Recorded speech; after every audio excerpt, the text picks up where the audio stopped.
Pagi. Pagi. Namo Sanghyang Adi Budaya, Namo Budaya. Namo Budaya. Bagaimana kabarnya? Baik. Baik. Sehat? Sehat. Luar biasa ya. Selamat tahun baru. Ya, selamat tahun baru ya. Kita habis liburan tahun baru, 2 minggu libur ya. Wihara 2 minggu libur. Ya, jadi ketemu lagi pada hari ini. Ya, seharusnya Bante Cita yang mengisi, tapi Bante Cita ternyata belum pulang ya. Ke India, mungkin sekarang masih di Medan ya. Masih di Medan, mungkin nanti beberapa hari lagi akan kembali. Jadi saya akan mencoba menyampaikan kembali ya, melanjutkan apa yang sudah disampaikan pada minggu-minggu sebelumnya. Kita masih dalam topik yang sama ya, tentang latihan moralitas, yang mana sudah kita pelajari lebih jauh lagi menjadi 8 latihan ya. Dulu sempat yang 5 latihan, sekarang yang 8 latihan, yang mana ini yang biasa kita artikan sebagai puasanya orang Buddha gitu ya, puasa Buddhis gitu. Puasa Buddhis itu 8 latihan ya, 8 sila. Kita sudah belajar ya minggu-minggu sebelumnya tentang apa itu 8 latihan ya, bagaimana cara mempraktikkan 8 latihan tersebut. Dan pada kali ini saya akan menyampaikan tentang bagaimana menjaga batin pada saat puasa ya, pada saat mengambil 8 latihan. Nah, kita tahu bahwa puasa Buddhis ini ya, dengan menjalankan 8 moralitas itu sebagai latihannya ya, 8 moralitas. Mungkin masih ingat ya, 8 latihan itu apa saja ya? Masih ingat ya? Kalau kita lihat dari 8 latihan ini, khususnya ya terutama adalah menjaga dari 2 pintu karma ya, 2 pintu karma, yaitu ucapan dan tubuh ya, perbuatan. Nah, kita ingat, kita tahu ya, sila pertama menghindari pembunuhan. Nah, ini menjaga apa nih? Pintu karma yang mana nih? Tubuh ya, perbuatan. Yang kedua, menghindari pencurian, masih tubuh ya, jasmani ya. Yang ketiga, menghindari aktivitas seksual apapun ya. Kalau puasa kan sila ketiganya seperti itu ya, menghindari aktivitas seksual apapun, bahkan dengan pasangan juga ya, tidak dilakukan. Nah, itu menjaga pintu karma yang mana? Tubuh juga ya, jasmani juga. Lalu yang keempat, menghindari ucapan yang salah. Nah, ini pintu karma yang mana yang dijaga? Ucapannya. Nah, jadi 2 pintu karma. Yang kelima, menghindari minuman yang memabukkan. Nah, kalau zaman Buddha kan cuma ada minuman ya yang memabukkan, belum ada narkoba ya, belum ada yang disuntik maupun dihisap gitu kan ya. Cara konsumsinya beda-beda. Nah, itu dulu hanya minuman. Nah, itu menjaga pintu karma yang mana? Ya, kita bisa tafsirkan 2 juga ya, menjaga secara tubuh juga ya, secara mulut maksudnya ya, itu juga dijaga ya. Itu bisa, karena kan minum ya, tidak minum yang memabukkan. Nah, kemudian yang sila ke-6, menghindari makan di waktu yang salah ya, artinya apa? Di waktu malam hari ya, tidak makan lagi di malam hari. Nah, itu menjaga pintu karma yang mana itu? Tidak makan ya, tubuh ya, tubuh ya, kalau diterjemahkan melalui mulut ya berarti makannya gitu ya. Nah, itu menjaga pintu karma. Kemudian sila ke-7, ini pintu karma yang mana yang dijaga? Sila ke-7. Sila ke-7 ini isinya juga ada 7 ya. Di dalam sila ke-7 ini ada 7 isinya. Menghindari menari, menyanyi, bermain musik, menonton hiburan. Nah, itu udah 4 ya. Menggunakan perhiasan, menggunakan parfum, dan menggunakan kosmetik. Nah, 7 ya. Sila ke-7 ada 7 latihan di sana. Nah, itu menjaga pintu karma yang mana itu? Tubuh juga ya. Tubuh juga. Ya, termasuk mungkin ucapan yang menyanyi ya, itu kan termasuk ucapan. Jadi menjaga 2 pintu karma. Lalu sila ke-8, latihan yang ke-8 itu menghindari tempat duduk atau tempat tidur yang tinggi dan mewah. Ya, itu apa yang dijaga pintu karmanya? Ya, terkait dengan kemalasan ya, mencari kenyamanan. Nah, itu tubuh ya. Jadi kita lihat dari 8 latihan itu hanya menjaga 2 pintu karma, yaitu ucapan dan tubuh.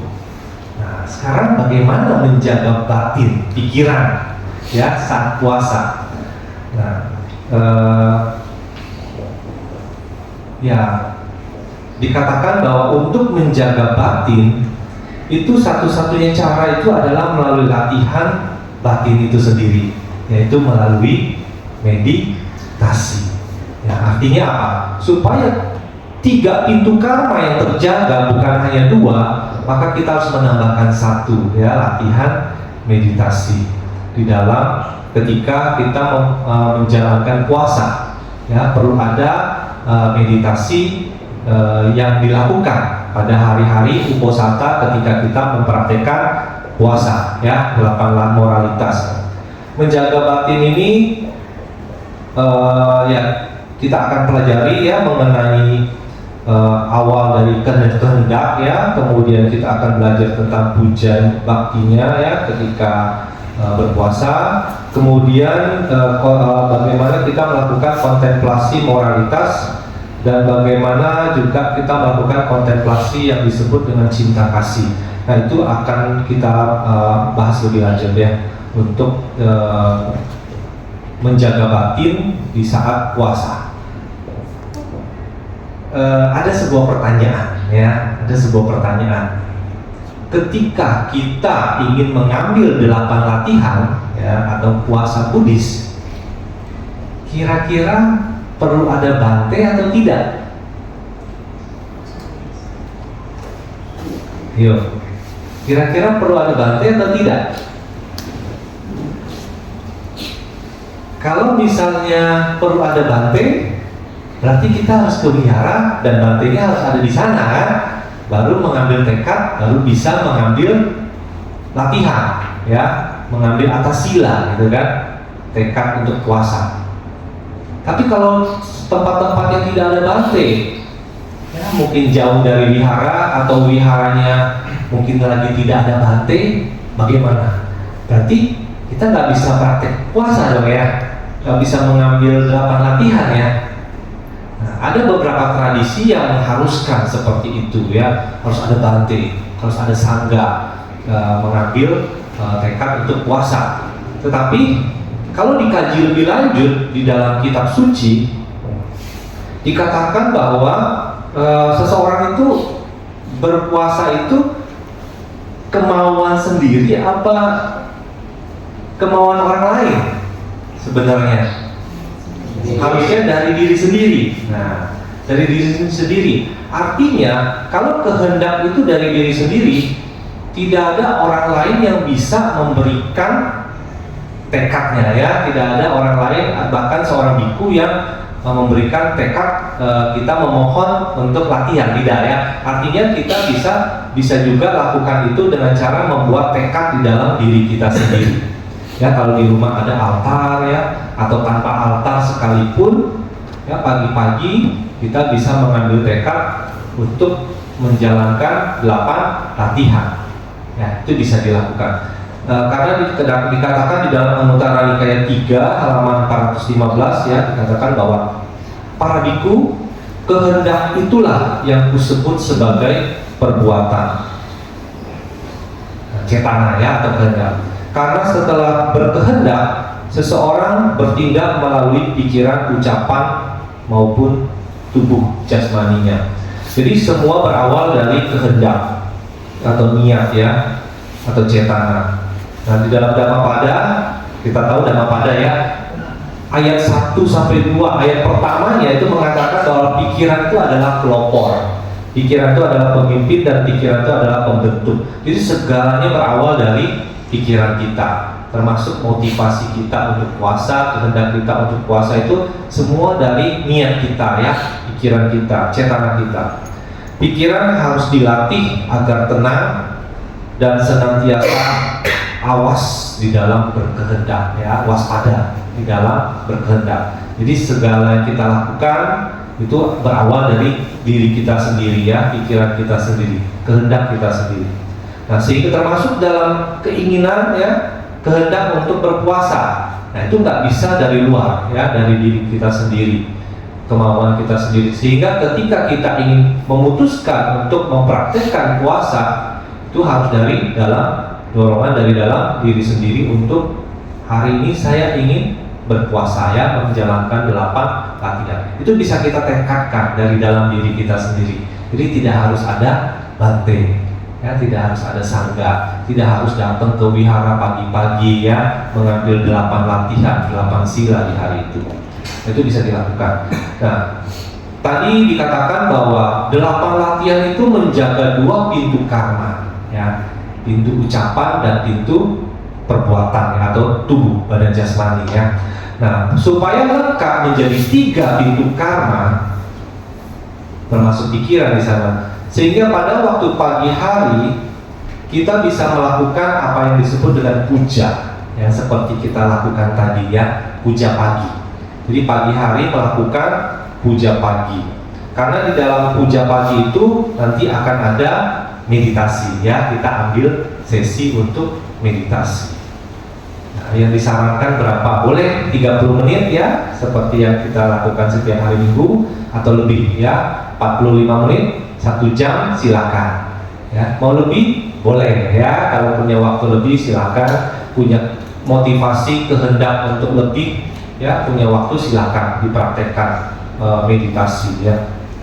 Pada waktu pagi hari kita puja pagi, puja bakti pagi, kemudian kita bisa merenungkan 3 perlindungan ya, Triratna, Buddha, Dharma, dan Sangha ya. Kemudian kita melakukan yang disebut dengan pengakuan kesalahan ya, itu ada kata-katanya ya. Kalau nanti ada yang mau ikut kelas meditasi ya, atau kelas puasa Bhante Sila, itu melalui online ya, melalui Zoom, itu akan ada bimbingannya ya, bagaimana cara melakukan perenungan terhadap Triratna, melakukan pengakuan kesalahan, dan juga bagaimana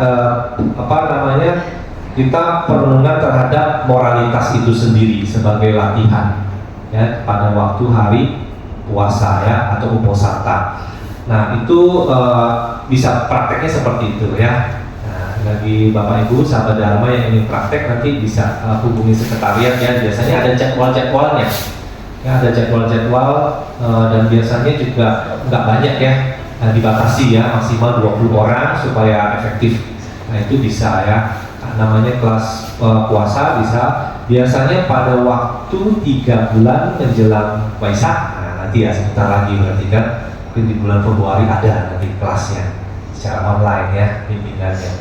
Nah itu 3 bulan menyambut Waisak, tapi kita nggak mesti 3 bulan juga puasanya ya, bisa ngambil 3 bulan, 1 bulan, bahkan kalau belum bisa 1 bulan, 2 minggu juga boleh ya, ada ya, boleh-boleh saja. Nanti menyambut Katina juga ada ya, sama 3 bulan itu bisa dilakukan. Atau pada waktu ada kelas-kelas yang dibuka ya, biasanya pada waktu kelas KDAB itu juga ada ya, bisa kita tanyakan juga tentang praktek moralitas.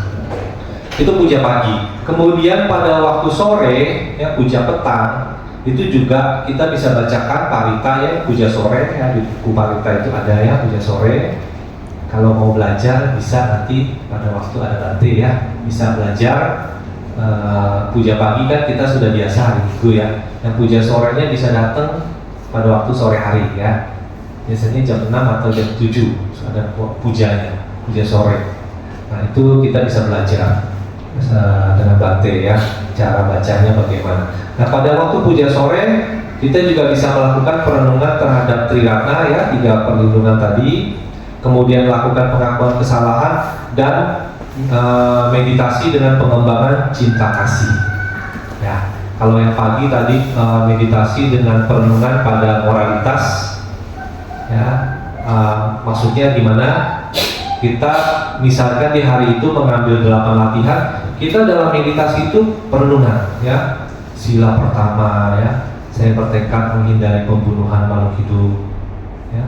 Direnungkan, ya. Hari ini saya menjalankan puasa, mengambil 8 latihan misalnya, ya. Direnungkan. Sila kedua, sila ketiga, keempat, ya. Saya bertekad menghindari pencurian, saya bertekad menghindari aktivitas seksual apapun, ya. Saya bertekad menghindari ucapan yang salah. Ucapan yang salah itu ada 4 ya. Berbohong, bergosip, ya, termasuk ya, memfitnah, dan ucapan yang kasar. Ya, 4 itu semua ucapan yang salah. Nah, itu perenungan. Nah, dilakukan perenungan ketika kita berpuasa, ya. Kemudian juga sila-sila yang lain, ya, termasuk sila yang keempat, ya, menghindari sila yang kelima, ya, menghindari minuman yang memabukkan, dan sila-sila yang lain kalau kita ambil, ya, kalau puasa itu minimal 5 latihan, ya, 5 latihan. Ya, sila yang keenam itu menghindari makan di waktu yang salah, ya, yaitu pada waktu malam hari, ya, tidak makan. Nah, itu dilakukan perenungan. Meditasi itu hanya merenungkan moralitas ini, ya, sampai sila yang kita ambil, sila ke-8. Itu kekuatannya itu memang sila yang pertama itu paling kuat, ya. Sila kedua, sila ketiga sampai sila ke-8. Artinya apa? Ketika kita berpuasa dengan mengambil 5 latihan pertama pun itu sudah sangat kuat kebajikannya, ya, kebajikannya sudah sangat kuat. Nah, kita lihat kan pembunuhan, pencurian, ya, asusila, ucapan salah itu paling kuat itu yang pertama, ya, kedua, ketiga dan seterusnya sampai sila ke-8. Nah, itu tingkatan moralitas, ya. Artinya bagi yang moralitasnya sangat kuat, sangat tinggi, berarti dia menghindari yang pertama. Ya, itu kebajikannya lebih besar. Ya, kemudian kedua, ketiga dan seterusnya sampai sila ke-8. Ya, jadi kalau 5 latihan saja sudah sangat baik sebenarnya, ya. Masuk ke 6, 7, 8 akan lebih baik lagi. Nah, itu tingkatan moralitasnya seperti itu, ya. Kemudian itu yang dilakukan di pagi hari, perenungan terhadap moralitas, diulang-ulang aja dalam hati. Atau misalnya mau fokus kepada sila tertentu, sila pertama saja boleh, ya. Saya bertekad menghindari pembunuhan makhluk hidup. Terus direnungkan di dalam meditasi, ya, selama 30 menit, 45 menit, itu objeknya itu, ya. Objeknya perenungan terhadap moralitas, ya. Atau sila 1 sampai 8 nanti diulang 1 sampai 8 terus direnungkan selama meditasi. Itu yang dilakukan supaya apa? Tekad kita semakin kuat, ya. Tekad kita semakin kuat untuk menjalankan puasa di hari tersebut, ya. Nah, kemudian di sore hari meditasi yang digunakan itu adalah dengan pengembangan cinta kasih, ya, cinta kasih. Jadi semoga aku bahagia, misalnya gitu, ya. Di dalam meditasi itu yang terus diulang, ya, semoga saya bahagia, ya, bebas dari membenci dan dibenci, misalnya, ya. Kalau versi panjangnya kan seperti itu, ya. Atau dikembangkan lebih lanjut juga boleh, ya. Semoga semua makhluk berbahagia, nah, itu bisa, ya. Nah, itu perenungan hanya kepada pengembangan cinta kasih.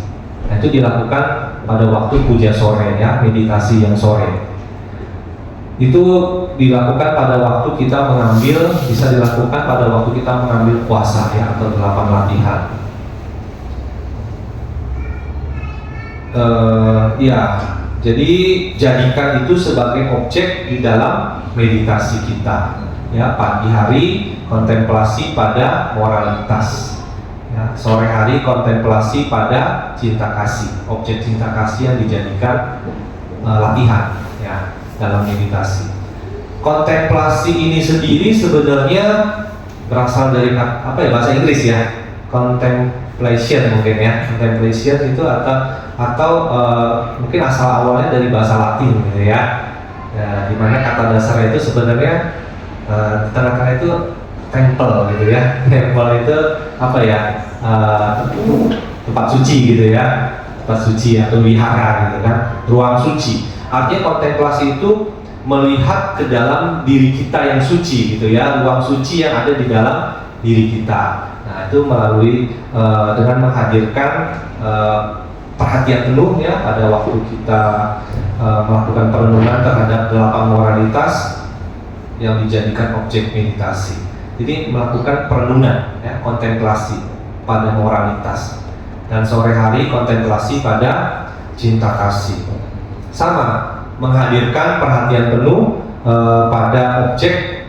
Dalam hal ini kalau sore hari berarti objeknya cinta kasih ya, cinta kasih yang dilakukan terus menerus ya, secara berulang di dalam batin, merenungkan ya, misalnya tadi semoga aku bahagia gitu ya, dan semoga semua makhluk berbahagia. Itu yang dijadikan objek meditasi untuk mengembangkan cinta kasih. Nah ini yang kita lakukan pada waktu puasa ya, meditasi yang dilakukan pada waktu puasa. Ini kelas yang disusun ya oleh Batinnya Nasila seperti itu. Jadi ada puja pagi dan meditasinya, puja sore dan meditasinya. Supaya apa tadi? Menjaga 3 pintu karma. Jadi batin ikut terjaga ya pada waktu puasa. Bagaimana ya? Tadi kan di pagi-pagi hari itu kan kita bertekad ya, dimana tekad ini bisa kita lakukan tanpa harus ada bante ya, tanpa harus ada sangga atau biku. Kita bisa melakukan tekadnya bagaimana kalau dilakukan sendiri.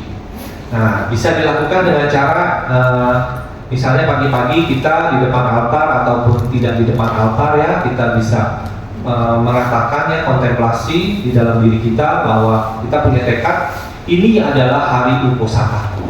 Jadi hari ini adalah hari uposataku. Kemudian katakan di dalam hati ya, aku bertekad mempraktekkan puasa. Ya, aku bertekad mempraktekkan puasa dengan menjalankan 8 moralitas. Kalau hari itu kita ingin 8 latihan yang diambil. Atau kalau misalnya 5, aku bertekad mempraktekkan puasa dengan menjalankan 5 latihan misalnya ya, atau 6 latihan, 7 latihan, ya, 8 latihan. Nah, moralitas ya sebagai latihan. Nah, aku bertekad, nah disebutkan itu ya, kalau 8 latihan kita sebutkan, aku bertekad menghindari pembunuhan makhluk hidup, menghindari pencurian ya, menghindari aktivitas seksual apapun ya, menghindari ucapan salah, menghindari minuman memabukkan ya, menghindari makan di waktu yang salah ya, menghindari menari, menyanyi, bermain musik ya, menonton hiburan ya, atau pertunjukan, menggunakan perhiasan, parfum, kosmetik. Nah itu disebutkan ya di dalam hati kita. Kemudian sila ke-8-nya, aku bertekad menghindari tempat duduk atau tempat tidur yang tinggi dan mewah. Nah itu ya, nah, itu bisa dilakukan pada pagi-pagi hari pada waktu mengambil tekad berpuasa. Terkait dengan sila yang ke-8 ya, kalau zaman Buddha itu dikatakan bermalas-malasan atau mencari kenyamanan, itu mereka dengan cara ya ini ya, tempat duduk, tempat tidurnya besar ya, mungkin dari dipan yang besar ya. Kalau zaman dulu kan nggak ada sofa ya, zaman Buddha itu nggak ada sofa, nggak ada spring bed, nggak ada. Jadi yang dikatakan nyaman ya atau mewah itu berarti ya memang ukurannya yang dilihat ya, tempat tidur yang besar ya, tempat duduk yang megah gitu kayak raja ya, tempat duduk raja gitu. Nah itu memang itu yang jadi acuan. Tapi kalau kita terjemahkan secara kontekstual di zaman sekarang, artinya adalah kita waktunya istirahat ya, waktunya tidur ya tidur. Jadi istirahat atau tidur itu adalah jadikan sebagai kebutuhan, karena kita memang butuh ya untuk istirahat, bukan sebagai keinginan. Nah, kalau keinginan artinya apa? Ya pada waktu puasa kita bermalas-malasan, rebahan gitu ya, malas-malasan di tempat tidur atau santai-santai di sofa ya. Nah itu berarti sila 8-nya tidak berjalan gitu ya. Nah, tetapi kalau dikatakan kebutuhan, yang malam hari waktunya istirahat kan tidur, ya sudah tidur. Ya, nggak perlu ganti ranjangnya ya, nggak perlu ganti sofanya, nggak perlu ganti spring bednya, tetap seperti biasa ya. Karena kita jangan terlalu kaku ya menerjemahkan sila ke-8 ini. Kalau berarti tidak tidur, tidak duduk di tempat yang tinggi dan besar, berarti ya ukurannya berapa itu? Nah dulu bahkan ada yang ada ukurannya gitu ya. Kalau spring bednya tingginya sekian, berarti saya nggak boleh nih tidurnya di sini, harus tidur di lantai ya. Nanti malah sakit ya gitu kan. Nah, atau nggak boleh nih tempat duduk yang tinggi gitu kan. Sofa gitu kan nyaman gitu kan, nggak boleh. Nah, itu nggak perlu ya, nggak perlu sampai seperti itu. Jadi kita terjemahkan secara kontekstual zaman sekarang seperti apa. Artinya tidak bermalas-malasan ya, bisa dipahami ya. Nah, ini jadi tidak perlu diganti spring bednya ya, tidak perlu diganti sofanya ya, pakai yang ada di rumah gitu, pada waktu kita berpuasa. Demikian juga dengan sila yang ke-6 ya. Nah, sila ke-6 ini kan tidak makan di waktu malam hari ya. Minum boleh, minum tetap boleh ya. Kenapa boleh puasa Buddhis minum? Supaya tidak dehidrasi ya, tidak dehidrasi karena minum itu adalah kebutuhan ya. Sedangkan makan bisa menjadi keinginan. Nah, kita perlu jaga itu adalah keinginannya, bukan kebutuhannya. Jadi minum tetap diperbolehkan ya, untuk menjaga supaya tidak dehidrasi. Nah, tetapi malam hari ya minuman-minuman yang boleh apa? Ya, yang sifatnya seperti jus itu masih boleh ya, jus, kopi ya, nggak perlu terlalu ekstrim lah ya. Jus, kopi, susu masih oke, madu oke ya, boleh. Yang nggak boleh itu apa ya? Mungkin jus Indomie ya, itu nggak boleh ya. Jus mie itu nggak boleh ya, atau jus nasi ya, nasi dibikin jus itu nggak boleh ya, itu membohongi diri sendiri kan sebetulnya ya. Jadi kalau jus buah masih boleh ya, tidak perlu terlalu ekstrim. Yang paling baik ada apa ya, air putih ya, yang paling baik itu air putih. Tapi kalau mau jus juga boleh ya, kopi, susu boleh. Nah itu sila ke-6 ya, terkait sila ke-6. Untuk jadwal puasa sudah pernah saya sampaikan ya. Jadi saya ngulang sedikit, mungkin ada yang tidak hadir pada waktu itu. Bagaimana cara mempraktekkan puasa ya, pertemuan yang lalu kan, pagi-pagi hari kita bangun ya, sesuaikan ya, kalau bisa jam 4 lebih baik ya. Kalau tidak bisa disesuaikan saja jamnya. Pada waktu pagi hari kita bangun, yang kita lakukan adalah bersih diri ya. Ya, atau sekedar cuci muka juga nggak apa-apa ya, kalau nggak mau mandi boleh ya. Nah, kalau bisa mandi ya lebih baik gitu kan, lebih bersih, cuci muka, gosok gigi gitu ya. Pagi-pagi itu kita lakukan ya, kita minum air hangat dulu ya, air putih boleh ya. Kalau mau suka yang hangat, minum air hangat kira-kira 400 sampai 600 ml ya. Berarti kira-kira ya 1 gelas ya sampai 2 gelas lah boleh ya. Kita minum itu. Kalau suka hangat boleh dibuat hangat gitu ya. Kemudian yang kita lakukan adalah meditasi setelah itu ya. Misalnya jam 4 tadi, kemudian setengah 5-nya meditasi. Nah, meditasi selama ya misalnya 30 sampai 45 menit ya. Kemudian dilanjutkan pujanya 15 menit. Nah, puja pagi tadi ya. Sekaligus pengambilan tekadnya di pagi hari.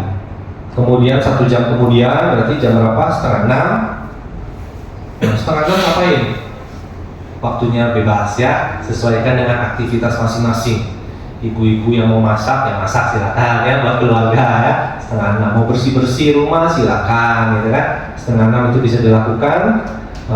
Nanti setengah 7 ya, 1 jam kemudian itu kalau bisa makan buah ya. 30 menit sebelum makan pagi, jadi setengah 7. Kalau memungkinkan makan buah ya, buahnya disesuaikan dengan kondisi kita ya. Kalau buah-buah yang terlalu asam kita nggak kuat ya jangan gitu kan ya.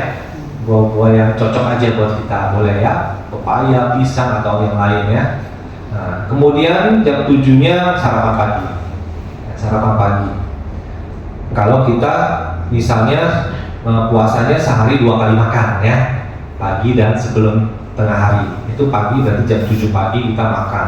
Tapi kalau kita puasanya ingin 1 kali makan seperti Buddha ya, sang Buddha kan 1 kali makan ya, itu bisa ambil dari di jam 10 ya, sekaligus siang berarti ya, jam 10 atau setengah 11 itu boleh ya. Jadi sarapannya tidak ya, karena sang Buddha kan dulu kan tidak patah ya, keluar dari hutan, keluar dari desa ya, tidak patah, nanti kembali, setelah kembali baru makan bersama ya. Itu 1 kali makan. Intinya sebelum tengah hari. Kalau dulu kan nggak masak ya, nggak masak, jadi mereka pindah patah, para biku pindah patah. Jam 7 ya sarapan bisa ya. Kemudian jam 8 silahkan sesuaikan aktivitas masing-masing. Yang bekerja ya bekerja kan, biasanya jam 8 ya kerja ya, setelah selesai sarapan berangkat kerja kan gitu ya, berangkat kerja. Cuman pada waktu puasa di siang hari kalau bisa makan sebelum jam 12 ya, sebelum tengah hari ya, jam 11 siang misalnya ya, sudah makan siang. Tapi kalau tidak bisa bagaimana? Misalnya aturannya terlalu kaku di tempat kerja, hanya boleh jam 12 baru boleh makan, ya nggak apa-apa, silakan ya. Yang penting kita tetap latihan ya, latihan, tekadkan. Berarti setiap hari kalau memang memungkinkannya jam 12 ya jam 12 makan ya, tapi setiap hari konsisten. Jangan hari ini jam 12, besok jam 2 siang ya, besok lagi mungkin nggak makan ya, itu manfaat puasanya akan tidak maksimal ya. Di jamnya yang sama, jam 12 dikondisikan seperti itu, misalnya jam 12. Nah, setelah selesai makan siang kita mengambil waktu ya, 15 menit sampai 30 menit, kalau bisa lebih bagus ya. Apa yang kita lakukan? Relaksasi ya, relaksasi, bisa dalam posisi duduk ya, atau sekedar minum teh, atau sekedar relaksasi dengan cara apa istilahnya scanning ya, begitu ya. Artinya merilekskan seluruh tubuh ya, dari ujung kepala sampai ujung kaki ya. Perhatikan napas ya, rilekskan, kendorkan seluruh otot ya yang ada di kepala ya, di tubuh. Itu kita lakukan. Nah, itu pada waktu puasa.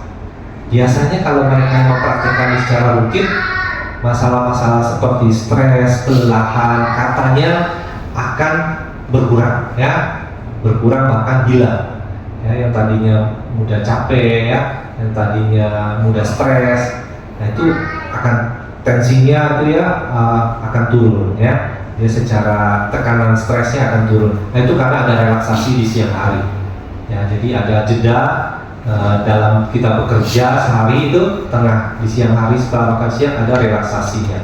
Nah, tanpa puasa pun sebenarnya kita bisa lakukan ya, ada relaksasinya. Meskipun hanya 5 menit ya, 15 menit, 30 menit, tapi kita lakukan benar-benar total relaksasi kita ya. Nah, itu bisa kita lakukan. Kalau yang memungkinkan mau berbaring juga boleh ya, berbaring ya, istirahat gitu ya. Yang penting relaksasi.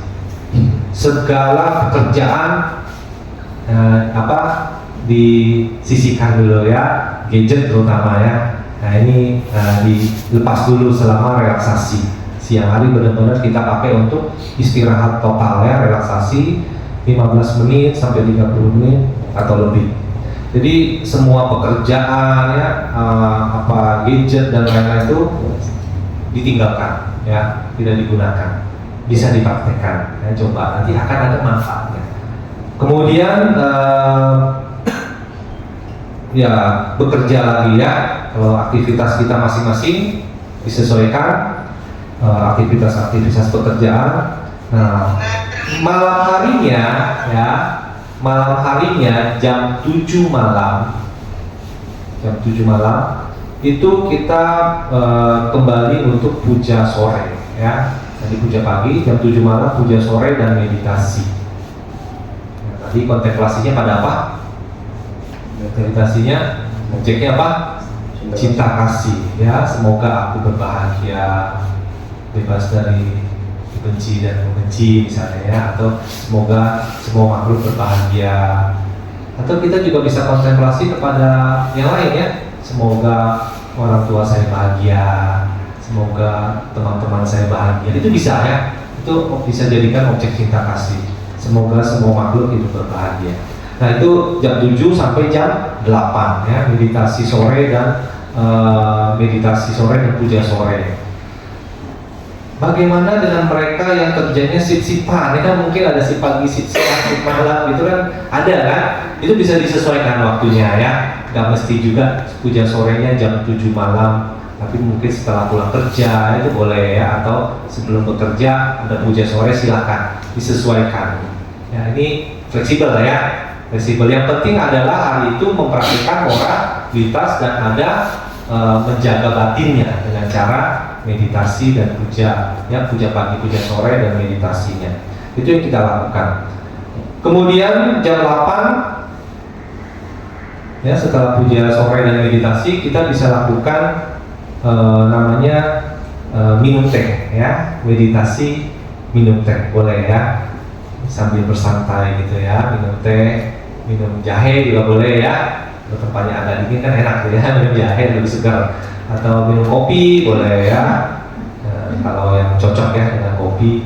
Minum jus boleh ya, jus buah gitu ya. Nah itu bisa dilakukan di jam 8 ya, santai aja gitu. Kalau nggak ada kesibukan ya kita bisa lakukan itu jam 8 malam ya. Selama berapa lama? 1 jam ya. Mau baca buku Dharma juga boleh ya, dilakukan di malam. Kemudian ini yang paling penting, upayakan tidur lebih awal ya, jam 9 ya, atau jam 10 lah paling malam boleh ya. Ini yang perlu diupayakan supaya apa? Besok supaya bisa bangun lebih awal ya, jam 4 atau jam 5 pagi kan sudah harus bangun. Nah itu jadi tidurnya jangan larut malam ya, jam 9 ya, sudah bebaskan dari segala aktivitas ya, dari gadget, tidur ya. Nah itu pada waktu tidur apa yang dilakukan? Pada waktu tidur kita bisa mengambil namanya sebuah apa ya, istilahnya yang disebut dengan alarm batin ya. Kita ini semacam tekad gitu ya. Pada waktu malam hari caranya dengan melakukan pada waktu berbaring, lakukan relaksasi ya seluruh tubuh seperti yang siang hari ya, tapi ini malam hari sebelum tidur direlakskan seluruh tubuh. Bisa 1 kali sampai 3 kali ya, direlakskan dari ujung kepala sampai ujung kaki, relakskan. Kemudian ucapkan dalam hati, saya akan tidur dengan nyenyak, ya, tenang dan bahagia. Nah, munculkan apa itu di dalam diri kita ya, nah, seperti itu. Nah, kita katakan seperti itu ya. Mengkondisikan diri kita, semoga saya akan tertidur ya dengan nyenyak, tenang dan bahagia. Nah ini alarm batinnya dipasang di sini ya. Setelah rileks, ya, semoga saya bisa tertidur dengan tenang, nyenyak dan bahagia. Kemudian saya akan terbangun pada pukul 4 pagi misalnya ya, misalnya dengan tubuh yang segar dan bahagia. Nah itu kita bisa tekadkan tuh. Ya, semoga saya dapat tidur dengan tenang, nyenyak dan bahagia. Semoga saya terbangun, ya, saya akan terbangun pada pagi hari jam 4 pagi dengan tubuh yang segar dan bahagia. Alarm batin ini kita pasang ya di dalam diri kita pada waktu menjelang tidur tadi ya. Pada kebanyakan orang ya, kalau tekadnya cukup kuat, dia akan benar-benar bangun pada pukul 4 pagi ya, bisa dipraktekkan. Ini ehipasiko ya. Nah ini yang disebut ehipasiko, praktek dharma kan. Bener nggak nih pikiran seperti itu? Nah, tekadkan. Nah, nanti boleh coba ya. Kalau yang berhasil, nah, boleh ya testimoni ya. Saya berhasil karena bagi mereka yang latihan dan mengambil kelas-kelas puasa banyak yang berhasil ya. Itu kekuatan pikiran ya, tekad. Jadi saya akan terbangun pada pukul 4 pagi misalnya dengan tubuh yang segar dan bahagia. Nah itu menanam tekad ya, alarm batin namanya. Nggak perlu jam waker lagi itu ya, jam wakernya sudah tidak berguna gitu ya kalau sudah berjalan alarm batinnya. Bisa ulangi itu di dalam hati sebanyak 3 kali. Nah, kemudian kita bisa tidur ya dengan ya misalnya tangan kita dipegang di atas perut ya, nikmati sensasi napasnya ya, kan kembang kempes perut itu akan terasa ya, di atas perut kita taruh ya satu tangan ini. Nah, kemudian ya relaksasi lakukan itu sampai tertidur ya. Besok akan bangun jam 4 pagi ya, karena kita sudah pasang alarm batin ya. Selama tekad kita kuat, pikiran itu akan bekerja. Ehipasiko ya, dipraktekkan ya, dicoba ya, dicoba itu akan bekerja. Itulah yang ehipasiko di dalam agama Buddha sesungguhnya ya, pembuktiannya pada praktek dharma yang membuktikan benar nggak dharma ini bekerja ya, benar nggak dharma ini bermanfaat. Termasuk praktek puasa ini adalah sebenarnya praktek ehipasiko. Benar nggak nih orang yang berpuasa ini akan lebih sehat, lebih bahagia?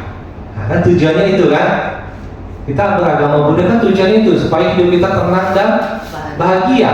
Nah, ini dalam praktek dharma. Benar nggak nih ajaran Buddha tentang moralitas ini, 8 latihan ini benar-benar membuat kita hidupnya lebih tenang dan bahagia? Nah, coba praktekkannya, itu namanya ehipasiko ya, pembuktian pada dharma.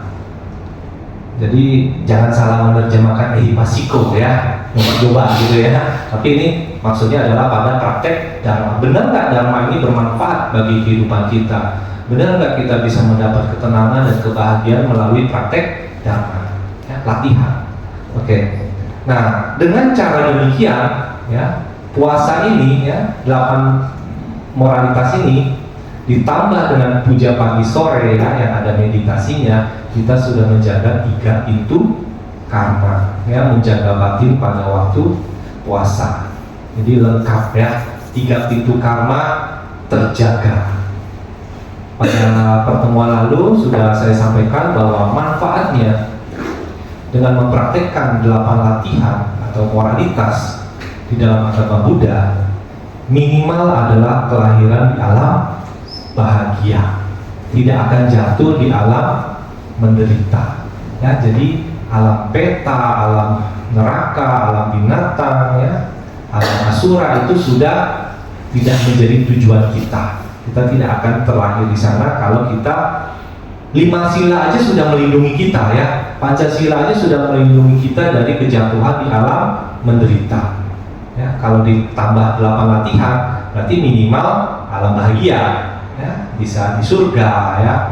Dan surga itu sendiri kan ternyata ya, kalau yang mengikuti pertemuan yang lalu, kita tahu surga itu ternyata usianya sangat panjang ya. Ada 6 tingkat surga. Surga paling rendah itu surga Catur Mahara Jika ya, ada 4 raja dewa di sana. Itu pun usianya sangat panjang. Masih ingat 1 hari 1 malam di sana setara dengan berapa tahun usia manusia? Alam surga yang paling rendah. Ada yang masih ingat? 1 hari 1 malam di surga yang paling rendah, Catur Mahara Jika, itu setara dengan 50 tahun usia manusia. Ya, kita sudah tua, sana baru 1 hari 1 malam gitu ya. Nah, di sana 2 hari 2 malam kita sudah nggak ada. Kan gitu ya. Itu surga yang paling rendah. Nah, itu adalah pahala dari kebajikan yang kita lakukan, dari moralitas yang kita lakukan. Mudah atau tidak mudah? Kalau mudah semua udah masuk surga ya. Nah, kalau mudah semua udah masuk surga, karena menjaga 5 latihan apalagi 8 latihan itu tidak mudah ya, tidak mudah karena faktor kebiasaan kita yang mungkin suka atau sering melanggar sila ya. Artinya apa?